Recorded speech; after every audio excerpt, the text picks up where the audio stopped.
That morning, the sun rose golden over Otu village. But inside Mama Ada's heart, a storm had settled. Her only son, Daniel, the boy she had raised with all her love and sacrifice, was about to make a choice that would break her heart. Mama Ada wiped the sweat from her forehead, looking at the small house she had built with her hands. Daniel had always promised he would take care of her, but a new shadow had crept into his life, a shadow called love. Daniel had grown up differently from other children. His father died when he was only 2 years old, leaving Mama Ada to raise him alone. Through hunger, rainstorms, and endless nights of weaving mats to sell, she worked tirelessly, dreaming of the day Daniel would succeed. He learned to read and write under the dim light of an old lamp, often falling asleep with tears on his cheeks.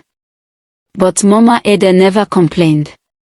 Every hardship was a stepping stone for her son's future. Finally, the day came when Daniel graduated. The whole village celebrated. "Mama Ada, your son will make you proud," they cheered. Tears of joy ran down her wrinkled face. Her years of sacrifice had not been in vain. Daniel promised to take care of her, to send money home, and to build a small house for her. Mama Ada believed him. For the first time, she whispered to herself, "My life will be peaceful." Daniel bringing Busy home, Mama Ada observing quietly, Busy frowning. When Daniel found a good job in the city, he sent for a girl named Busy. She was beautiful, proud, and full of charm. But Mama Ada felt a chill the moment she stepped into their home. Busy barely greeted her, frowned at the food Mama Ada prepared, and whispered to Daniel in a way that made him nod and smile nervously, "Mama, don't judge her. Busy is kind," Daniel said, but Mama Ada only smiled faintly. She had seen love before, and she knew it could blind even the wisest heart. Mama Ada cooking alone in the kitchen while Daniel laughs with Busy in the living room. The first month in the city was quiet, but tensions began to grow. Every evening, Daniel stayed in the bedroom with Busy, leaving his mother to eat alone in the kitchen. One night, Busy complained sharply, "Daniel, your mother is always here. We have no privacy. If you love me, send her away." Daniel froze. His heart battled with his mind. "Mama is my mother. I cannot send her away," he said softly. Mama Ada heard the argument from the kitchen. Her hands trembled, but she said nothing. She only whispered a prayer. Days later, Daniel told his mother, "Mama, please, go back to the village for now. I'll visit you soon." Mama Ada's heart cracked like dry earth. She packed her few belongings, her wrapper, and her Bible. At the door, she looked at Daniel one last time. "Daniel, when the river forgets its source, it will dry up." She left, tears soaking the path behind her. Back in Otu village, her health began to fail.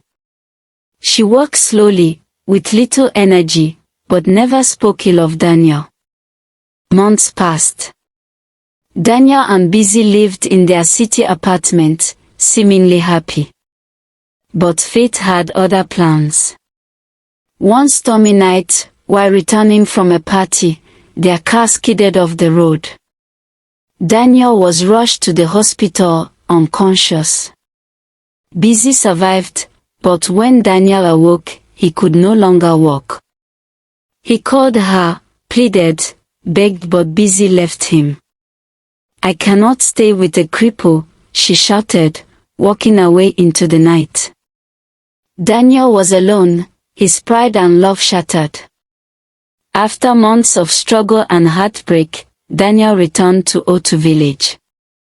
The villagers stared in surprise. Daniel, once strong and proud, now in a wheelchair, humbled by life.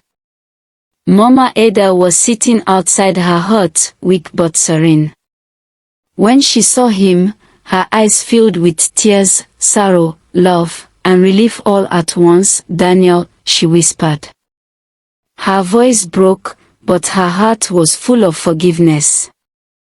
Daniel feeding his mother, washing her clothes, helping her inside the house. Daniel stayed by her side, caring for the mother who had raised him. He cooked, cleaned, and sat with her every evening, sharing stories and laughter. He realized that no woman could ever replace the love of a mother. Mama Ada, though frail, smiled every day. She had prayed for this moment, the moment her son would finally return to her, with a heart full of humility and understanding. Months later, Mama Ada passed away peacefully in her sleep, holding Daniel's hand. Her eyes were closed, but her smile was radiant. At her funeral, Daniel wept openly. He built a small foundation in her name to care for widows and children. He told everyone, "Never let love make you forget the one who first loved you, your mother." The village remembered Mama Ada not just as a mother, but as a symbol of sacrifice, patience, and unconditional love. And Daniel, though broken by life, had learned the greatest lesson of all: love must always honor those who gave us life. Moral lesson: never let love make you forget the hands that first fed you. The world may give you comfort, but only a mother's heart gives you life. When you dishonor your parents, blessings turn to ashes, but when you honor them, even heaven smiles on your path. If this story touched your heart, like, share, comment and subscribe for more emotional stories. Thank you so much for watching.